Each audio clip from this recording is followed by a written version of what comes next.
When it comes to phobias, public speaking consistently ranks right up the top, which is possibly one of the reasons audiences warmed to the Oscar-winning film The King's Speech. It was the story of an Australian speech therapist, Lionel Logue, helping King George VI conquer his fear. Now Lionel Logue has inspired a new generation of public speakers at his old school in Adelaide. Mike Sexton reports. Prince Alfred College is one of Adelaide's establishment schools, a place where young men are taught to be proud of their heritage. The vision of the school is inspiring excellence. The outcome that we're looking for is what we call the Prince's Man. Past Prince's Men include Antarctic explorers, VC winners, performers, test cricketers and speech therapists. Up comes your Royal Highness. It's actually quite good fun. Yes. Art thou afeard? You're peculiar. I take that as a compliment. Lionel Logue, who was played by Geoffrey Rush in The King's Speech, is now known around the world as the prince who helped a king learn to speak in public. I had no idea about this guy called Lionel Logue, who's the kind of a failed Australian Shakespearean actor from the 1920s, 1930s, who, because of his elocution work and the fact that he loved doing recitals of poetry readings and whatever, he knew about the voice and he knew about breathing. And just go through and have a think about... Back in Adelaide, the students have absorbed at least some of the Lionel Logue story. I don't know too much, but I do know that he did go to PAC. He attended PAC between 1889 and 1896. He was an old scholar who helped a king with his stutter problem.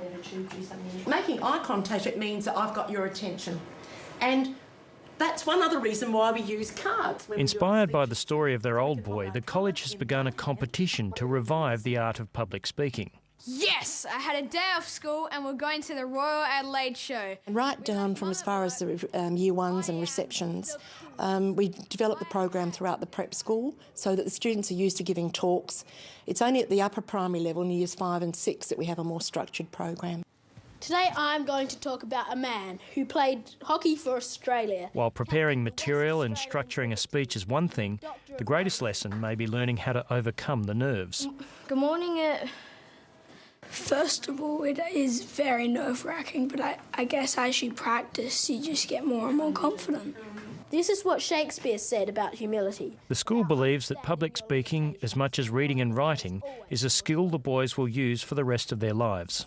It ranges from job interviews. Public speaking is obviously extremely important.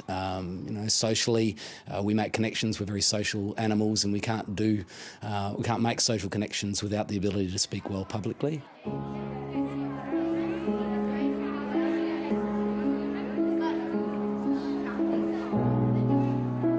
So after months of practicing, boys from all grades competed in the King's Speech competition, in which they'd be rated by independent judges on both prepared and impromptu talks. Most grandparents, like my own, spoil me too much, I think. Research. Where would we be without it? Where would we be without research?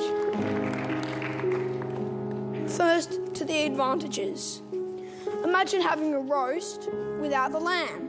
It wouldn't work. Don't you think the idea of the internet was a breakthrough? If only it was safe. After an agonising deliberation, the Lionel Logue Award went to Patrick Gahan, whose speech about the usefulness or not of the internet won the judges over. With our winner today, it's all about articulate presentation, good material that's been well prepared and well researched, and I think Patrick demonstrated that admirably. I had a few muck-ups, but I thought it went great in the end. Whether or not these princes ever meet a king or have a movie made about them remains to be seen. But in emulating the work of Lionel Logue, there's a belief they are finding their voice. You're kind of shaking a bit, but after the first minute, you're getting really confident. If you can see if the people are enjoying your speech, and then if they are, you get really confident and you think, okay, I'm doing really good.